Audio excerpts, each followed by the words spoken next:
আচ্ছা, কখনো কি তোমাদের সঙ্গে এরকম হয়েছে যে কোনো একটা কাজ করতে করতে তুমি এতটা বেশি মনোনিবেশ করে ফেলেছো সেই কাজের মধ্যে যে আশেপাশের জিনিস কি হচ্ছে জাস্ট তুমি খেয়াল করতে পারছো না? হয়তো তুমি বই পড়ছো বা হয়তো তুমি ড্রয়িং করছো, পেন্টিং করছো, তোমার মা তখন ডাকলো, তুমি হয়তো শুনতে পেয়েও শুনতে পাওনি, কারণ তুমি ওই কাজের মধ্যে এতটা বেশি অ্যাবজর্ব হয়ে গেছো, তোমার সম্পূর্ণ মনটা ওই কাজের মধ্যে মিশে গেছে। এই যে অবস্থাটা মনে, এটাকেই বলা হয় মেডিটেশন। ওকে, এটা একটা মেডিটেটিভ স্টেট বা একটা মেডিটেশনের সমতুল্য একটা মানসিক অবস্থা আমরা তখন অ্যাচিভ করে নিয়েছি। ওই মুহূর্তগুলোতে আমাদের মাইন্ড অনেক বেশি ফোকাস থাকে, কিন্তু তারপরেও আমাদের মাইন্ড অ্যাওয়ার থাকে বা সজাগ থাকে, সে দেখছে কিছু একটা জিনিস, সে কিছু একটা জিনিস ভাবছে বা কোনো একটা জিনিস পড়ছে, হোয়াট এভার, সে যে কাজটাই করছে না কেন সেটা সম্পর্কে সে সজাগ থাকে। এই অবস্থাতে যে মেডিটেটর যে মেডিটেশন করছে এবং যে বিষয়ের উপরে সে মেডিটেশন করছে, সে বই পড়ছে বা কোনো একটা পেন্টিং করছে, ড্রয়িং করছে, এই দুটোর মধ্যে এখন একটা পার্থক্য আছে। মেডিটেটর আর হচ্ছে অবজেক্ট অফ মেডিটেশন, মেডিটেশনের যে বস্তু, এই দুটোর মধ্যে একটা পার্থক্য বা একটা দুটো আলাদা সত্তা এক্সিস্ট করে। এবং এইখান থেকেই মেডিটেশন অ্যাকচুয়ালি শুরু হয়, বা প্রকৃত যে মেডিটেশন সেটা এই অবস্থা থেকে শুরু হয়। পতঞ্জলি তার যে যোগা সূত্রা, সেখানে তিনি ডিটেলসে আলোচনা করেছেন এই যে মেডিটেশন সেটা কত রকমের হয়। সাধারণত আমরা মনে করে থাকি যে চোখ বন্ধ করে জাস্ট কোনো এক জায়গায় চুপচাপ বসে থাকলে নিজের মাইন্ডকে ক্লিয়ার আউট করা হচ্ছে, সেটাই হচ্ছে মেডিটেশন। কিন্তু বিষয়টা এতটা সহজ নয়। আজকের ভিডিওতে আমরা বোঝার চেষ্টা করব যে এই মেডিটেশন বা আলটিমেট ফর্ম, মানে সর্বোচ্চ রূপ কি হতে পারে, যেটাকে অনেক সময় আমরা বলে থাকি কি নিব্বানা, সমাধি বা এনলাইটমেন্ট বা গড রিয়েলাইজেশন বা সেলফ রিয়েলাইজেশন। সেই যে অবস্থাটা মেডিটেশনে, সেটা অ্যাকচুয়ালি ঠিক কীরকম হয় এবং তার আগে কতগুলো স্টেপস আছে, বা সেই মেডিটেশনের সেই অবস্থাতে পৌঁছানোর জন্য কোন কোন স্টেপসের মধ্যে দিয়ে আমাদেরকে যেতে হয়। তার আগে যে মেডিটেশনগুলো আছে, যেমন হচ্ছে নির্বিকারা মেডিটেশন বা সম্প্রজানা মেডিটেশন। ওকে, তো সেই মেডিটেশনগুলো ঠিক কীরকম হয় সেগুলো সম্পর্কে আমরা আজকের ভিডিওতে একে একে ডিটেলসে আলোচনা করব। যদি তুমি কোনো একজন স্টুডেন্ট হও, কোনো একজন গভর্নমেন্ট এমপ্লয় হও, কর্পোরেট এমপ্লয় বা একজন বিজনেস ওনার, অথবা তুমি একজন আনএমপ্লয়েড পারসন যে কোনো একটা গভর্নমেন্ট জবের জন্য বা কোনো এন্ট্রান্স এক্সামের জন্য প্রিপারেশান নিচ্ছ, অথচ তুমি যে জিনিসটা জীবনে পেতে চাইছো বা যে জিনিসটা জীবনে অর্জন করতে চাইছো, সেটা অর্জন করতে গিয়ে বারবার তুমি ব্যর্থ হচ্ছ, তুমি সেটাকে অ্যাচিভ করতে পারছো না, তাহলে তোমার জন্য তোমার এই প্রবলেমটা বা এই যে ব্যর্থ হওয়া, বারবার কোনো একটা জিনিসকে অ্যাচিভ করতে না পারা যেটা তুমি অ্যাচিভ করতে চাইছো, এটা সলিউশন হিসেবে আমরা একটা নতুন প্রোগ্রাম লঞ্চ করেছি, যেটার নাম হচ্ছে কি পারপাসফুল লিভিং। এই কোর্সের মধ্যে আমরা তিনটে বিষয় সম্পর্কে শিখি। সবার প্রথম যেটা শিখি সেটা হচ্ছে কি, what is the purpose of our life, আমাদের জীবনের প্রধান পারপাসটা কি, আমরা জীবনে ঠিক কী অ্যাচিভ করতে চাই সেটাকে জানার জন্য বা সেটাকে আমরা কীভাবে আবিষ্কার করতে পারি, তার জন্য আমরা একটা 3 আওয়ার্সের 3 ঘন্টার একটা জার্নালিং টেকনিক আমরা প্র্যাকটিস করি। ওকে, সেকেন্ড, এই পারপাস জানার পর আমরা গোল setting, ambition, meaning, values, identity, সেগুলোকে আমরা জানবো। এটা গেল আমাদের ফার্স্ট পার্ট। সেকেন্ড পার্ট কি, আমরা একটা সিস্টেম ডিজাইন করি সেই পারপাসটাকে অ্যাচিভ করার জন্য বা সেই গোলসগুলোকে অ্যাচিভ করার জন্য। আমাদের ডেলি হ্যাবিটস, আমাদের ডিসিশন মেকিং স্ট্র্যাটেজি, প্রোডাক্টিভিটি এবং টাইম ম্যানেজমেন্ট, এইগুলো আমরা শিখছি কোথায়, সেকেন্ড পার্টে, যেটা হচ্ছে কি সিস্টেম ডিজাইন। আমাদের ডেলি লাইফে, ডে টু ডে লাইফে যে সিস্টেম, কী করে আমরা একটা ভালো অভ্যাস তৈরি করতে পারি যেটা আমাদেরকে সাহায্য করবে আমাদের পারপাসের দিকে এগিয়ে যেতে। ওকে, কোনো খারাপ বা ব্যাড হ্যাবিট থাকলে সেটাকে আমরা কীভাবে ভেঙে ফেলতে পারি। এবং থার্ড পিলারে এসে আমরা শিখছি কি, মেন্টাল মডেল, কীভাবে আমরা আমাদের মাইন্ডটাকে অনেক বেশি শক্তিশালী করতে পারি, অনেক বেশি রেজিলিয়েন্ট করতে পারি। তার জন্য আমরা শিখবো কী করে আমরা কনসেন্ট্রেট করতে পারি, ফোকাস করতে পারি, আমাদের বিলিফ সিস্টেম কী, কীভাবে আমরা সেটাকে চেঞ্জ করতে পারি, কীভাবে থিঙ্কিং করতে হয়, চিন্তা কোনো বিষয় নিয়ে কীভাবে করতে হয়, এবং কীভাবে আমরা আমাদের জীবনের এক্সপেরিয়েন্সগুলোকে একটা অভিমুখ দিতে পারি, সেই এক্সপেরিয়েন্স কীভাবে আমাদের চিন্তাগুলোকে আকার, আকৃতি বা রূপ দেয়, সেগুলো সম্পর্কে জানবো আমরা থার্ড পার্টে। তো যদি তুমি তোমার জীবনে অনেক উন্নতি করতে চাও, অনেক কিছু অ্যাচিভ করতে চাও, বড় কোনো অ্যাম্বিশন আছে, তাহলে সেখানে সেটা অ্যাচিভ করতে যদি তুমি বারবার ব্যর্থ হয়ে থাকো, তাহলে তার সলিউশন হিসেবে হচ্ছে এই পারপাসফুল লিভিং কোর্সটা। এই কোর্সের মধ্যে আমরা পারপাস, সিস্টেম আর মেন্টাল মডেল, এই তিনটে বিষয়ের উপর আমরা ফোকাস করেছি, যেটা তোমার লাইফটাকে একটা সুনির্দিষ্ট পথ বা একটা সুনির্দিষ্ট অভিমুখে এনে দেবে। যখন এই তিনটে জিনিস, পারপাস, সিস্টেম আর মেন্টাল মডেল, তিনটে যখন একই সরল রেখায় থাকবে, তখন তোমার জীবনটা অনেক সহজে তোমার যে স্বপ্নের জীবন বা তোমার যে অ্যাম্বিশন তার দিকে ধীরে ধীরে এগিয়ে যাবে। ওকে, তো যদি তুমি এই প্রোগ্রামে বা এই কোর্সের সঙ্গে যুক্ত হতে চাও, তাহলে স্ক্রিনে দেওয়া যে হোয়াটসঅ্যাপ নাম্বার আছে বা ডিসক্রিপশনে যে হোয়াটসঅ্যাপ নাম্বার দেওয়া আছে, হোয়াটসঅ্যাপের লিঙ্ক দেওয়া আছে, সেখান থেকে আমাদের সঙ্গে যোগাযোগ করে তুমি এই কোর্সে যুক্ত হতে পারো। ওকে, এখানে প্রায় 24টা ক্লাসেস দেওয়া আছে এবং প্রত্যেকটা ক্লাস 30 মিনিটস, কোনোটা 40 মিনিটসের করে ক্লাস, যে ক্লাসগুলো তুমি তোমার সুবিধা মতো বাড়িতে বসে দেখতে পারবে এবং সেখান থেকে তুমি নোটস বানিয়ে তুমি তোমার অ্যাকচুয়াল যে লাইফের যে অ্যাম্বিশন সেগুলো কী করে জানতে হবে, কীভাবে তুমি সিস্টেম ডিজাইন করবে, ডেইলি হ্যাবিট কীভাবে ডিজাইন করবে, সেই সমস্ত কিছু এই কোর্সের মধ্যে খুব সুন্দরভাবে আলোচনা করা হয়েছে। এবং যারা অলরেডি এই কোর্সে যুক্ত হচ্ছে তাদের প্রত্যেকের ফিডব্যাক হচ্ছে এক্সট্রাঅর্ডিনারি, এক্সেলেন্ট, জাস্ট অসাধারণ। তো যদি তুমিও এই কোর্সের সঙ্গে যুক্ত হতে চাও এবং তুমিও তোমার জীবনের অ্যাম্বিশনগুলোকে অ্যাচিভ করতে চাও, তাহলে খুব শীঘ্রই আমাদের সঙ্গে যুক্ত হও স্ক্রিনে দেওয়া হোয়াটসঅ্যাপ নাম্বারে বা ডিসক্রিপশনে যে লিঙ্ক দেওয়া আছে সেখান থেকে। এই কোর্সে যারা এই মুহূর্তে যুক্ত হচ্ছে তাদের জন্য একটা স্পেশাল ডিসকাউন্ট দেওয়া হচ্ছে। তো যদি তুমি সত্যি যুক্ত হতে চাও তাহলে দেরি না করে এক্ষুনি যুক্ত হয়ে যাও। ওকে, এবারে আমরা চলে আসবো আমাদের আজকের ভিডিওর টপিকে। তো সমাধি বা সেই যে এনলাইটমেন্ট, সেটাকে অ্যাচিভ করার জন্য যে মেডিটেটিভ যে স্টেটগুলোর মধ্যে দিয়ে আমাদেরকে যেতে হয়, সেটা নিয়ে যখন পতঞ্জলি আলোচনা করছেন, সেখানে তিনি বলছেন যে 4টে ডিফারেন্ট স্টেজ আছে। একটা হচ্ছে কি সবার প্রথমে যেটাকে বলা হয় কি ভিতর্কা, তারপরে হচ্ছে ভিকারা, তারপরে হচ্ছে আনন্দা, তারপরে হচ্ছে अस्मिता। ভিতর্কা, ভিকারা, আনন্দা, अस्मिता, এই 4টে ডিফারেন্ট স্টেজের মধ্যে দিয়ে গিয়ে আমরা সমাধিটাকে অ্যাচিভ করি। ওকে, এই যে 4টে স্টেজ, এই 4টেকে একসঙ্গে বলা হয় কি সম্প্রজান্তা সমাধি। ওকে, তো বেসিক্যালি সমাধি 2 রকমের হয়। সমাধি মানে হচ্ছে মেডিটেশনের একটা অ্যাডভান্স স্টেজ। ওকে, যেটাকে আমরা বলে থাকি ধারণা, ধ্যানা, সমাধি। ওকে, তো ধারণার পরে ধ্যানা আসে, তারপর হচ্ছে সমাধি। এই ধারণা মানে হচ্ছে কনসেন্ট্রেশন, ধ্যানা মানে হচ্ছে কি ডিপ কনসেন্ট্রেশন, আর সমাধি মানে হচ্ছে কি একদম পিওর অ্যাবজর্পশন, সব কিছু যখন শুষে নিচ্ছে, আমাদের অস্তিত্বটা বিলীন হয়ে যাচ্ছে। তো সেই যে সমাধি, সেই সমাধির বিভিন্ন রকমের রূপ আছে, প্রকারভেদ আছে। সমাধিতে পৌঁছানো মানে কেউ এনলাইটেন হয়ে গেছে বা কেউ গড রিয়েলাইজ করে নিয়েছে, সেলফ রিয়েলাইজ করে নিয়েছে, বা হচ্ছে একটা নির্বাণ গ্রহণ করে নিয়েছে, গৌতম বুদ্ধার মতো হয়ে গেছে, এমনটা নয়। কারণ সমাধির মধ্যে অনেকগুলো ভাগ আছে, সেগুলোই আমরা একে একে জানছি। সমাধি 2 রকমের, একটা হচ্ছে কি সম্প্রজান্তা সমাধি আর একটা হচ্ছে কি অসম্প্রজান্তা সমাধি। এই যে সম্প্রজান্তা, তার মধ্যে হচ্ছে 4টে ভাগ। সেই 4টে ভাগ কি ভিতর্কা, ভিকারা, আনন্দা আর হচ্ছে अस्मिता। ওকে, এবার এক এক করে আমরা এই 4টে সম্পর্কে জানবো, যেটা হচ্ছে সম্প্রজান্তা সমাধির অংশ। তারপরে হচ্ছে আমরা অসম্প্রজান্তা সমাধি, যেটা হচ্ছে 4টের পরে আসছে, সেটা সম্পর্কে আমরা জানবো। ওকে, তো এর মধ্যে যে প্রথম দুটো, সেটা হচ্ছে যেটা ভিতর্কা আর ভিকারা, এই দুটো আবার 2 ভাগে বিভক্ত। ওকে, অর্থাৎ ভিতর্কা সমাধি আর হচ্ছে ভিকারা সমাধি, এই দুটো আবার 2 ভাগে বিভক্ত। তো সবার প্রথমে আমরা ভিতর্কা সমাধি সম্পর্কে জেনে নিই। ভিতর্কা সমাধি মানে কি? ভিতর্কা সমাধি মানে হচ্ছে আমরা আমাদের মনটাকে নিয়ন্ত্রণ করছি বা কনসেন্ট্রেট করার চেষ্টা করছি কোনো একটা গ্রস বস্তুর উপরে, একটা স্থূল বা একটা মোটা কোনো বস্তুর উপরে, সোজা কথায় বললে। ওকে, অর্থাৎ যেটাকে চোখে দেখা যায় বা হচ্ছে যেটা ট্যাঞ্জিবল একটা অবজেক্ট, যার একটা শরীরই অস্তিত্ব আছে। যেমন আমাদের একটা শরীর বা দেহ আছে, একটা দেহগত অস্তিত্ব আছে। ওকে, যেমন আমাদের শরীরের কোনো অংশ হতে পারে, কোনো আশেপাশের কোনো বস্তু বা জিনিসপত্র হতে পারে। তখন তার উপরে যখন আমরা মনটাকে সংযোগ করার চেষ্টা করছি বা আমরা কনসেন্ট্রেট করার চেষ্টা করছি, তখন সেটাকে বলা হচ্ছে কি ভিতর্কা সমাধি। এবার এই ভিতর্কা হচ্ছে 2 রকমের, একটা হচ্ছে সাভিতর্কা আর একটা হচ্ছে নির্ভিতর্কা।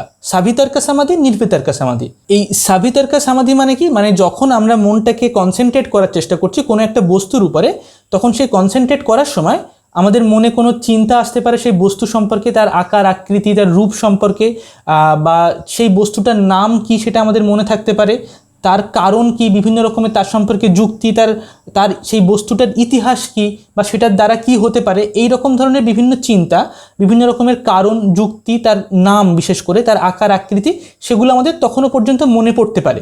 এটা হচ্ছে কি সাভিতর্কা সমাধি। এরপরে যখন নেক্সট আমরা পৌঁছাচ্ছি নির্ভিতর্কা সমাধি। নির্ভিতর্কা সমাধি মানে কি? আর এসব কোনো কিছু এক্সিস্ট করে না, সেই বস্তুটার উপরে আমরা কনসেন্ট্রেট করতে করতে সমস্ত কিছু মিলিয়ে গেছে, সেই বস্তুটার নাম, তার রং, তার রূপ, আকার আকৃতি সব কিছু মিলিয়ে গেছে।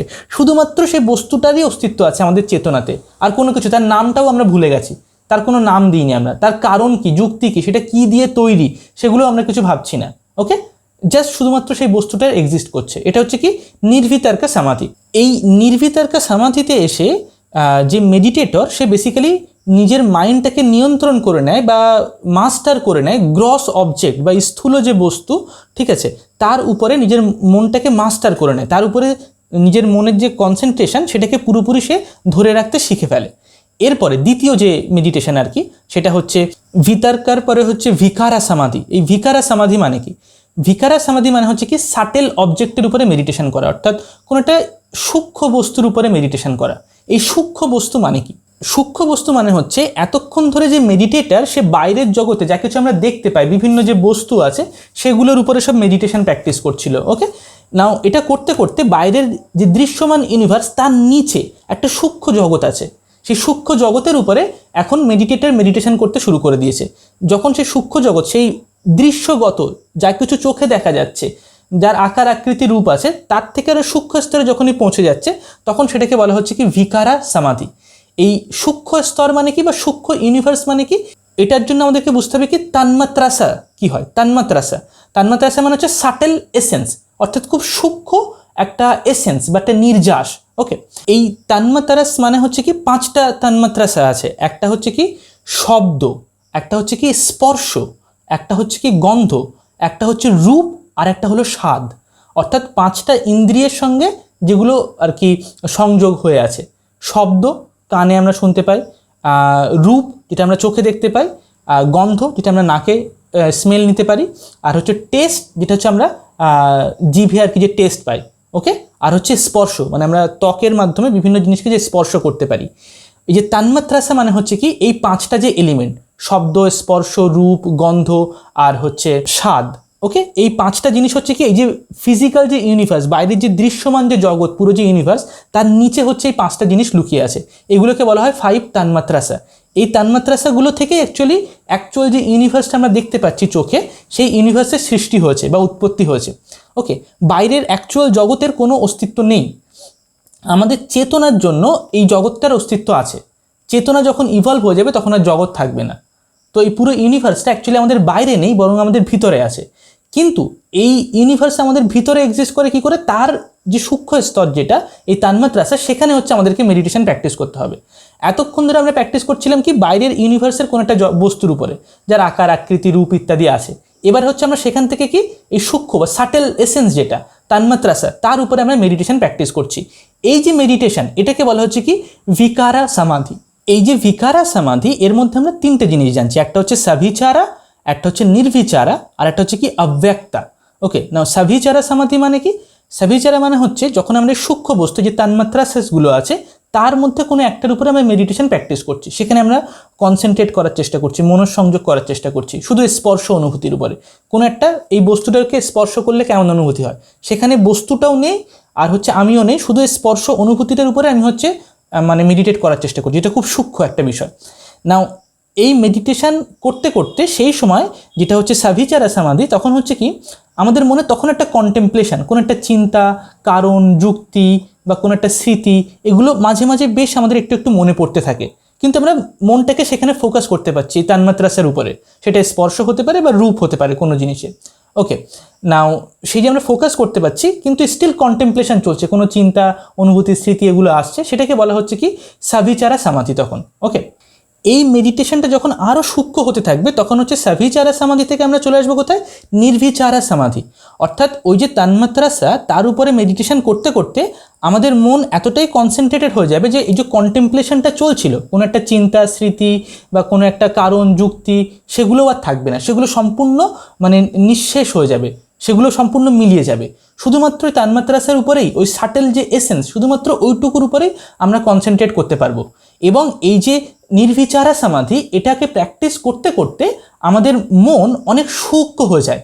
এই নির্বিচারা সমাধির স্টেজে যখন মানে কোনো একজন ইয়োগী বা মেডিটেটর যখন সে পৌঁছায়, তখন সেই সাটেল অবজেক্ট যে তান্মাত্রাসা, সেগুলোর উপরেও মাস্টারি অর্জন করে নেয়। যেমন আগেরবার সে ফিজিক্যাল অবজেক্ট মানে অ্যাকচুয়াল যে গ্রস এলিমেন্ট, তার উপরে মাস্টার করে নিয়েছিল কনসেন্ট্রেশনকে, এখন হচ্ছে সে এই যে তান্মাত্রাসা বা সূক্ষ্ম বা সাটেল অবজেক্ট, তার উপরে সে মেডিটেশনকে মাস্টার করে নিয়েছে। ওকে, এবং এই নির্বিচারা মেডিটেশনের মাধ্যমে ইয়োগী যে সূক্ষ্ম যে জগৎ, এই পুরো যে ইউনিভার্স, তার যে সূক্ষ্ম স্তর বা সূক্ষ্ম জগৎ, এই দৃশ্যমান ইউনিভার্সের নিচে যে সূক্ষ্ম ইউনিভার্স আছে, সেটাকে সে পুরোপুরি মানে তার নলেজটাকে সে পেয়ে যায়, পুরো তার নলেজটাকে সে অ্যাচিভ করে নেয়। ওকে, এরপরে চলে আসছে কি আনন্দ সমাধি।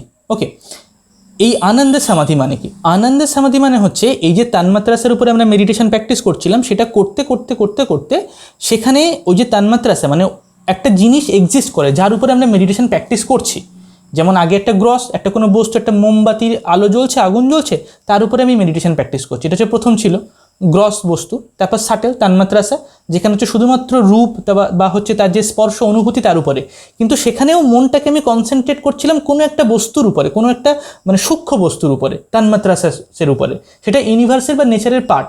কিন্তু সেটাকে প্র্যাকটিস করতে করতে যখন এমন একটা অবস্থায় আসবে যখন হচ্ছে সেই তান্মাত্রাসাটা একদমই সূক্ষ্ম স্তরে পৌঁছে যাব, তখন হচ্ছে আমাদের মধ্যে একটা ব্লিস তৈরি হবে, একটা সুখ, একটা আনন্দের অনুভূতি তৈরি হবে।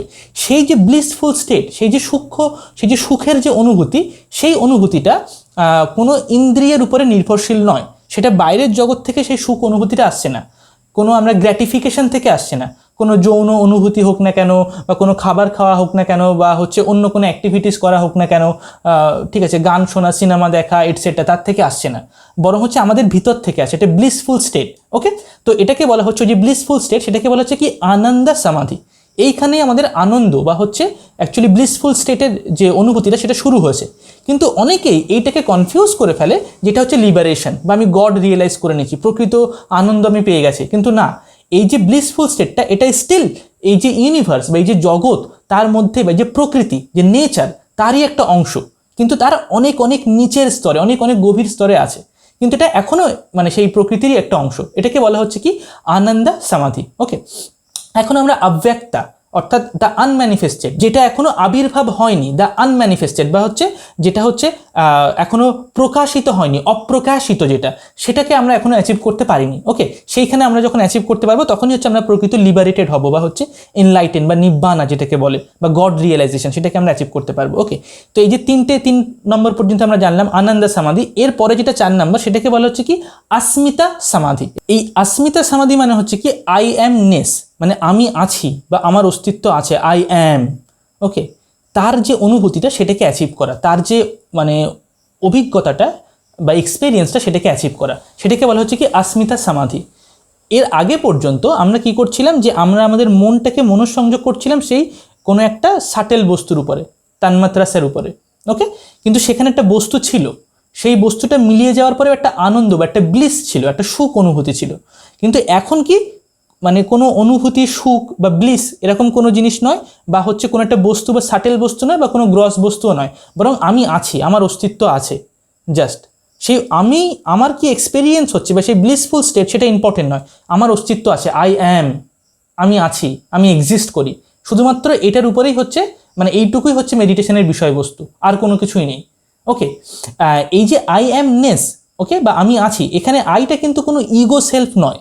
এখানে আইটা সে নিজের শরীরের সাথে আইডেন্টিফাই করছে না, তার ইন্দ্রিয়ের সাথে সে আইডেন্টিফাই করছে না, শরীরের কোনো অর্গ্যানের সাথে আইডেন্টিফাই করছে না, কোনো স্মৃতি বা কোনো ইচ্ছা বা চাহিদা বা কামনা তার সাথে আইডেন্টিফাই করছে না। আই হচ্ছে কি একটা পিওর ফর্মে এক্সিস্ট করে এখানে। ওকে, মানে আই হচ্ছে একটা কনসাসনেসের একটা ফর্ম, একটা ফ্র্যাগমেন্ট আকারে এক্সিস্ট করে, শুধু আমি আছি, আমার অস্তিত্ব আছে। ওকে, সেইটুকু, এটাকে বলা হচ্ছে কি अस्मिता সমাধি। এই যে अस्मिता সমাধি, এটা হচ্ছে কি এটা হচ্ছে সম্প্রজান্ত সমাধির ফাইনাল স্টেট। ওকে, সম্প্রজান্ত সমাধির একদম আলটিমেট বা হচ্ছে হাইয়েস্ট লেভেল হচ্ছে এটা। আমরা প্রথমে আলোচনা করেছিলাম যে সমাধি 2 রকমের, একটা হচ্ছে সম্প্রজান্ত আর একটা হচ্ছে অসম্প্রজান্ত। এই যে সম্প্রজান্ত সমাধি, তার যে 4টে লেভেল ছিল, 4টের মধ্যে সর্বোচ্চ কোনটা, সেটা হচ্ছে अस्मिता সমাধি। ওকে, যেটা হচ্ছে সম্প্রজান্ত সমাধির হাইয়েস্ট। ওকে, এরপরে আমরা চলে আসবো কি असंप्रजात সমাধি, যেটা হচ্ছে দ্বিতীয় টাইপ অফ সমাধি। ওকে, এই असंप्रजात সমাধি মানে কি, এই असंप्रजात সমাধির মধ্যে কিন্তু কোনো রকম গ্রস অবজেক্ট নেই, মানে বাইরের জগতে আমরা যা কিছু দেখতে পাচ্ছি, যার উপরে আমরা মেডিটেশন প্র্যাকটিস করছি, এরকম কোনো জিনিস নেই। দ্বিতীয়, এটাতে কোনো সাটেল অবজেক্ট মানে সেই তান্মাত্রাসা সেগুলোও নেই, যার উপরে আমরা মেডিটেশন প্র্যাকটিস করছি। 3 নম্বর, এখানে কোনো ব্লিস নেই, বা কোনো একটা অভিজ্ঞতা বা একটা অনুভূতি হচ্ছে, একটা ভালো লাগা বা সুখ বা আনন্দের অনুভূতি হচ্ছে, এরকম কোনো জিনিস নেই। এমনকি আই অ্যামনেস বা আমি আছি, আমার অস্তিত্ব, এমনও কোনো জিনিসের অনুভূতি সেখানে নেই। এখানে শুধুমাত্র কি এক্সিস্ট করে, সংস্কারাস, সাটেল বা হচ্ছে সিড ফর্ম সংস্কারাস। এটার মানে হচ্ছে কি আমাদের চেতনার মধ্যে একটা বীজ রূপে অনেক অনেক প্রাচীন, অনেক অনেক পুরানো সংস্কারাস লুকিয়ে আছে। এই সংস্কারাস মানে কি, সংস্কারাস মানে হচ্ছে আর কিছু নয়, চেতনার একটা বিকৃত রূপ। ওকে, যেটা হচ্ছে আমরা সংস্কার বলে থাকি না, যে অনেক বছরের সংস্কার বা আমাদের যে অভ্যাস বা হ্যাবিট, বা হচ্ছে আমি হিন্দু, আমি খ্রিস্টান, আমি মুসলিম, বা আমি ছেলে, বা হচ্ছে আমি এরকম, বা আমার এটা ভালো লাগে, এগুলো হচ্ছে এক ধরনের সংস্কার। কিন্তু এই সংস্কারের অনেক অনেক সূক্ষ্ম স্তর, যেটা হচ্ছে আমাদের চেতনার মধ্যে বীজ রূপে লুকিয়ে থাকে, যেটা প্রকাশিত হয় না কখনোই, যেটা আমরা জানতেও পারি না। ওকে, অনেক সময় যেটাকে বলা হয় কি অন্য জন্মের বা অন্য কোনো লাইফের হচ্ছে সংস্কারাস।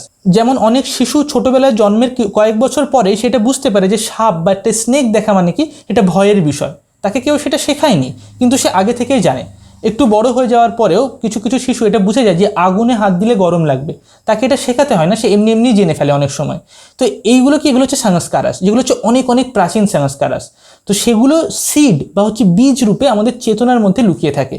তো এই যে আসাম্প্রাজান্তা সমাধি, এই আসাম্প্রাজান্তা সমাধির মধ্যে এই সংস্কারগুলো বা এই যে সংস্কারাসগুলো সেগুলো হচ্ছে বিদীর্ণ হয়, সেগুলো ভেঙে চুরমার হয়ে আমাদের মধ্যে থেকে বেরিয়ে আসে, সেগুলো নির্গত হয়ে যায়, অ্যাকচুয়ালি বিলীন হয়ে যায়। এই আসাম্প্রাজান্তা সমাধিও অ্যাকচুয়ালি আলটিমেট স্টেট বা হচ্ছে আলটিমেট রিয়েলাইজেশন নয়। এখানে হচ্ছে কি এই যে সংস্কারাস বা ইমপ্রেশন, তার উপরে হচ্ছে আমরা বেসিক্যালি মেডিটেশন প্র্যাকটিস করছি, যেটা আমাদের চরিত্র বা ক্যারেক্টার বা পার্সোনালিটির বর্তমানে মানে তার যে অবস্থাটা এখন, আমাদের যে সত্তাটা তার মধ্যে এখন সেটা নেই, সেটা হচ্ছে বীজ রূপে লুকিয়ে আছে, সেটা হচ্ছে পরে আসতো। তো সেটাকে হচ্ছে আমরা তার উপরে আমরা মেডিটেশন করছি, সেই বীজগুলোর উপরে, সেই সিডের উপরে, ইমপ্রেশনের যে সিড, ওকে, সিড ইমপ্রেশন বা হচ্ছে সংস্কারাস, তার উপরে। এটা হচ্ছে কি আসাম্প্রাজান্তা সমাধি। ওকে, এইখানে একটা ছোট্ট বিষয় জানার আছে যে এই যে আসাম্প্রাজান্তা সমাধি, এটাকে অনেক সময় গুলিয়ে ফেলা হয় এটাকে ডিপ স্লিপ স্টেটের সাথে, অর্থাৎ গভীর ঘুমের সাথে। কিন্তু গভীর ঘুমের মধ্যে আর এই আসাম্প্রাজান্তা সমাধির মধ্যে পার্থক্য আছে। যখন আমরা অনেক গভীর ঘুমে চলে যাই, কোনো স্বপ্নও দেখি না, তখন হচ্ছে কি তখন যে অনুভূতিটা বা তখন যে স্টেটটা হয় আমাদের চেতনার, সেখানে কি আমরা অ্যাকচুয়ালি আনকনসিয়াসলি এক্সিস্ট করি, মানে আমাদের যে চেতনাটা বা কনসিয়াসনেসটা সেটা হচ্ছে স্টপ হয়ে যায়। ওকে, সেটা কিছুক্ষণের জন্য সেটা একটা মানে আনকনসিয়াসলি আমাদের বডি ফাংশন করতে থাকে, সব কিছু আমাদের বডিতে ব্লাড সার্কুলেশন এটসেট্রা হতে থাকে। ওকে, কিন্তু যখন আমরা আসাম্প্রাজান্তা সমাধির মধ্যে থাকি তখন বিষয়টা এমন নয়। এখানে হচ্ছে আমরা আমাদের চেতনাকে বা অ্যাটেনশনটাকে, কনসিয়াসনেসটাকে ট্রেনিং দিয়ে দিয়ে আমরা এটাকে ট্রান্সফার করে ফেলেছি, আমরা এটাকে অনেক সূক্ষ্ম স্তরে নিয়ে গেছি।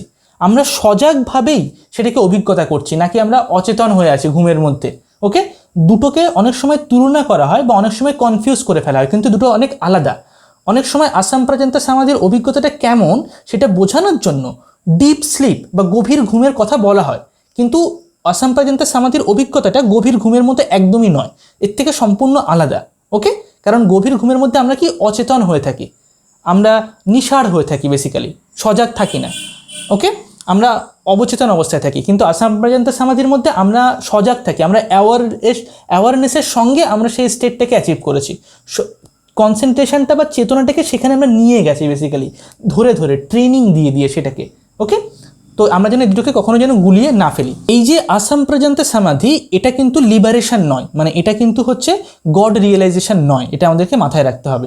ওকে, এটা আমাদেরকে সাহায্য করে গড রিয়েলাইজেশনের দিকে বা লিবারেশনের দিকে বা নিব্বাণার দিকে এগিয়ে যাওয়ার জন্য লাস্ট পদক্ষেপ, সব থেকে শেষ পদক্ষেপ। এটাকে যখন আমরা ওভারকাম করে ফেলবো তখন আমরা প্রকৃতি বা নেচার তার ঊর্ধ্বে চলে যেতে পারবো। ওকে, তখন সেখানে হচ্ছে আর কোনো প্রকৃতি থাকবে না, তখন হচ্ছে পুরো মানে অস্তিত্বটা আমাদের কাছ থেকে বিলীন হয়ে যাবে, আমাদের মানে আমরা অ্যাকচুয়ালি স্বাধীন হয়ে যাব, মুক্ত হয়ে যাব। ওকে, এবং তখন এই আসাম্প্রাজান্তা সমাধির পরে যেটা আমরা রিয়েলাইজ করব সেটা হচ্ছে কি পুরুষা মানে কি হচ্ছে কি যেটা প্রকৃতি নয়, পুরুষা হচ্ছে একটা পিওর কনসাসনেস, একটা ইনফিনিট কনসাসনেসের মতো, যেটাকে আমরা যার মধ্যে আমরা অ্যাকচুয়ালি মিশে যাব, বিলীন হয়ে যাব, বেসিক্যালি সেটা হচ্ছে পুরুষা প্রকৃতিকে বা নেচারকে ক্রিয়েট করেছে এবং আমরা সেই নেচারের মধ্যে আছি। আমরাই হচ্ছে সেই পুরুষা যে একটা ড্রিম স্টেট, সে স্বপ্ন দেখছে, একটা কসমোলজিক্যাল, একটা হচ্ছে মহাজাগতিক স্বপ্ন ড্রিমের মধ্যে আছে। সেখানে আমরা সেই ড্রিমের মধ্যে চলতে চলতে চলতে চলতে গ্রো করতে করতে ইভলভ করতে করতে আমরা আবার সেই পুরুষাতে ফিরে যাব। ওকে, তো সেই যে পুরুষাকে আমরা রিয়েলাইজ যখন করব, মানে অ্যাকচুয়ালি গডকে যখন আমরা রিয়েলাইজ করব, সেটাই হচ্ছে কি আমাদের অ্যাকচুয়াল রিয়েলাইজেশন বা লিবারেশন, যেটা হচ্ছে প্রকৃতির ঊর্ধ্বে, যেখানে আর কোনো প্রকৃতি এক্সিস্ট করে না। তো এই আসাম্প্রাজান্তা সমাধি হচ্ছে সেই রিয়েলাইজেশনের একটা লিডিং পাথ, মানে তার দিকে আমাদেরকে নিয়ে যায়, যেটাকে সেই রিয়েলাইজেশনটা যখন আমরা অ্যাচিভ করে ফেলি তখন সেটাকে বলা হয় কাইভাল্লা মানে হচ্ছে সব কিছু লয় হয়ে, সব কিছু মিলিয়ে গেছে, লয় হয়ে গেছে, সব মানে সৃষ্টি পুরো ধ্বংস হয়ে গেছে, মিলিয়ে গেছে, কোনো কিছু আর এক্সিস্ট করে না। ঠিক আছে, কোনো প্রকৃতি আর এক্সিস্ট করে না আমাদের জন্য, তখন কোনো নেচার, কোনো ইউনিভার্স, কোনো লস রুলস আর কিছু এক্সিস্ট করে না। আমাদের সত্তা, আমাদের বডি, মানে আমাদের সিড ফর্ম যে ইমপ্রেশন, এমনকি যেগুলো আমাদের চেতনার মধ্যে মানে বীজ রূপে লুকিয়ে আছে চেতনার গভীর গভীর রন্ধ্রের মধ্যে, সেগুলো হচ্ছে বিদীর্ণ হয়ে বেরিয়ে গেছে। তো আমরা তখন পিওর বিশুদ্ধ চেতনা হয়ে গেছি আর কি। ওকে, সো এই হচ্ছে আমাদের ডিফারেন্ট স্টেজেস অফ মেডিটেশন। তো মেডিটেশন এত সহজ নয় যতটা সহজ মনে হয়, এবং বিভিন্ন ইয়োগী বা বিভিন্ন হচ্ছে গুরুস ইউটিউবে আসে, তারা বলে যে ও আমার যখন 22 বছর বয়স ছিল তখন আমি এরকম একটা বিশেষ এক্সপিরিয়েন্স করেছি, গড রিয়েলাইজ করে নিয়েছি। বিষয়টা এতটা সহজ নয়। লাইক হ্যাঁ, যদি কেউ ডিপ মেডিটেশন প্র্যাকটিস করে তাহলে সে এই স্টেজগুলোর মধ্যে বিভিন্ন স্টেজেসকে এক্সপিরিয়েন্স করতে পারে কিছু সময়ের জন্য, কিন্তু সেই স্টেজকে এক্সপিরিয়েন্স করা এবং সেটাকে ধরে রাখতে পারা এবং তার পরের স্টেজে পৌঁছাতে পারা, দ্যাটস ভেরি ডিফিকাল্ট, খুবই কঠিন। এবং এই যে কাইভাল্লা অর্থাৎ যে পুরুষকে এক্সপিরিয়েন্স করা, বিশেষ করে আসাম প্রজান্তা সমাধি, তো অনেক পরের কথা, কাইভাল্লা অ্যাচিভ করা, আসাম প্রজান্তা সমাধি অনেক পরের কথা। তার আগে যেটা সম্প্রজান্তা সমাধি, সেগুলোর যে 4টে যে স্টেজ, সেগুলোকে অ্যাচিভ করতে পারা হচ্ছে খুবই ডিফিকাল্ট। তো যারা এসে বলে যে মানে তারা খুব বড় স্পিরিচুয়াল লিডারের মতো বিভিন্ন জন আর কি ক্লেম করতে থাকে এখনকার দিনে সোশ্যাল মিডিয়াতে, তো ডোন্ট বিলিভ দেম। তারা অ্যাকচুয়ালি লিবারেটেড পার্সন নয়। লিবারেটেড পার্সনকে তুমি দেখলেই মানে বুঝতে পারবে, মানে দে হ্যাভ এ ডিফারেন্ট অরা, তাদের কথা চলাফেরা, তাদের মধ্যে তুমি কোনো খাদ পাবে না অ্যাকচুয়ালি। ওকে, তারা পলিটিক্যালি ইনকারেক্ট হবে না, তারা সব দিক থেকে basically they will be completely different kind of character. Okay, যদি তুমি বুদ্ধা বা জেসাস এদের যদি বায়োগ্রাফিস পড়ো তাহলে তুমি ধীরে ধীরে সেটা রিয়েলাইজ করতে পারবে। তো don't fall into all this modern traps, ঠিক আছে? মানে এখন মেডিটেশন হচ্ছে একটা ক্যাপিটালিস্ট প্রোডাক্টের মতো, যেটা অ্যাকচুয়ালি ভালো, মেডিটেশন আমাদেরকে হেল্প করে, কিন্তু মেডিটেশনকে যেন আমরা কনফিউজ না করে ফেলি যে গড রিয়েলাইজেশন আমরা অ্যাচিভ করে নেবো বা হচ্ছে আমরা মুক্ত হয়ে যেতে পারবো। ওকে, স্পিরিচুয়ালিটিতে আমরা লিবারেটেড হয়ে যাবো। Okay, so this does not happen, it takes lots of sacrifice. তোমাকে অনেক অনেক কিছু জীবনে স্যাক্রিফাইস করে দিতে হবে, তোমার পুরো বডিটাকে স্যাক্রিফাইস করে দিতে হবে। খাওয়া দাওয়া, ঘুম, আত্মীয় স্বজন, পরিবার, জামা কাপড়, প্যান্ট, টাকা পয়সা, বাড়ি, এই সংসার, স্বামী স্ত্রী, বাবা মা, এসব তো মানে কি বলবো ছোটোখাটো বিষয়। ইউ ক্যানট, মানে তুমি তোমার বডির যে এক একটা ইন্দ্রিয় সেগুলো ড্রপ হয়ে যাবে। চোখ তাকানোর পরে যে তুমি দেখছো কিছু, এই দেখাটাও হচ্ছে বিকৃতি একটা, এটা হচ্ছে প্রকৃতির অংশ। এই চোখ তাকানোর পরেও তুমি কিছু দেখবে না, মানে তোমার চেতনা তোমার মাথায় একটা জায়গায় কনসেন্ট্রেটেড হয়ে থাকবে। কিছু দেখেও, চোখ থেকেও তুমি দেখবে না, কান থেকেও তুমি শুনবে না, উইলের মাধ্যমে এক একটা ইন্দ্রিয়কে তুমি ড্রপ করে দিচ্ছ, এরকম একটা স্টেজ আসে। ওকে, মেডিটেশন করতে করতে, প্র্যাকটিস করতে করতে। তো this stages are like it's a huge sacrifice টাইপের আর কি। ওকে, যেগুলো প্রপার প্র্যাকটিসের মাধ্যমে গেলে স্যাক্রিফাইসের যে পেইন বা ডিফিকাল্টি সেগুলো ফিল হয় না, সেগুলো ঠিকঠাক যদি ট্রেনিং নেওয়া হয় তাহলে। বাট সেটা কোনো নর্মাল, তুমি কাউকে কোনো গুরুসকে পাবে না যে তোমাকে হেল্প করতে পারে এরকম ধরনের ট্রেনিংয়ের জন্য। অ্যাটলিস্ট আমি যতজনকে দেখেছি আজকের দিনের সোশ্যাল মিডিয়ান এই যে পপুলার ওয়ার্ল্ডে, আমি কাউকে খুঁজে পাইনি সেরকম। অনেকেই পেয়েছি যারা অনেক ভালো, অনেক গুড মঙ্ক যারা অ্যাকচুয়ালি তারা একটা ভালো পাথ ফলো করছে, কিন্তু কেউ লিবারেটেড পারসন কাইভাল্লা অ্যাচিভ করেছে, পুরুষাকে অ্যাচিভ করেছে, এমনকি আসাম প্রজান্তা সমাধিকে অ্যাচিভ করেছে, এরকম কাউকে হচ্ছে এখনও পর্যন্ত আমি অনেক খোঁজার পরেও আমি খুঁজে পাইনি এমন কাউকে। ওকে, সো যাই হোক, এই ছিল আমাদের আজকের ভিডিও। যে ভিডিওটার মাধ্যমে আমরা ক্ল্যারিফাই করার চেষ্টা করলাম, আমরা বোঝার চেষ্টা করলাম এই রাস্তাটা বা এই পাথটা কতটা দীর্ঘ, কতটা গভীর, কতটা জটিল এবং কতটা পেশেন্স বা ধৈর্যের প্রয়োজন হয়। যতটা সহজ আমরা বাইরে থেকে মনে করি ততটা সহজ নয়। যদি তুমি এটা সম্পর্কে আরও ডিটেলসে জানতে চাও এবং এর আগে এই যে সমাধি স্টেজের আগের যে 7টা আরও স্টেজ আছে সেগুলো সম্পর্কে জানতে চাও, তাহলে ডিসক্রিপশনে একটা লিঙ্ক দেওয়া আছে, সেই লিঙ্কে 1 নম্বর যে ভিডিও সেটা তুমি দেখতে পারো, বা আমাদের চ্যানেলের আগের যে প্রিভিয়াস ভিডিও সেখানে গিয়েও তুমি চেক করতে পারো। সেখানে হচ্ছে আমরা ইয়োগার 8টা স্টেজের সম্পর্কে আলোচনা করেছি। এটা হচ্ছে 8 নম্বর স্টেজ, যেটা সমাধি, তার সম্পর্কে তার ডিটেলসে আমরা গিয়ে আলোচনা করলাম। ওকে, তো এই ছিল আমাদের আজকের ভিডিও। আশা করি তোমাদের ভিডিওটা অনেক ভালো লেগেছে। কতটা ভালো লেগেছে কমেন্ট সেকশনে অবশ্যই জানাবে, এবং যদি তোমরা আমাদের এই কোর্সের সঙ্গে যুক্ত হতে চাও, পারপাসফুল লিভিং, তাহলে এই কন্ট্যাক্ট নাম্বারে আমাদের সঙ্গে যোগাযোগ করে যুক্ত হতে পারো। এবং যদি তুমি স্পিরিচুয়ালিটির উপরে ডিটেলসে পড়াশোনা করতে চাও, আরও জানতে চাও, বা হচ্ছে সাইকো অ্যানালিসিস বা ফিলোসফির উপরে লাইভ ক্লাস করতে চাও, 1-to-1 লেভেলে মেন্টরশিপ ক্লাস করতে চাও, তাহলেও তুমি হচ্ছে আমাদের হোয়াটসঅ্যাপ নাম্বারে কমিউনিকেট করে মেন্টরশিপ প্রোগ্রামে তুমি যুক্ত হতে পারো। ওকে, আজকের জন্য এতটুকুই, পরের ভিডিওতে আবার দেখা হবে। থ্যাংক ইউ সো মাচ, চলো টাটা।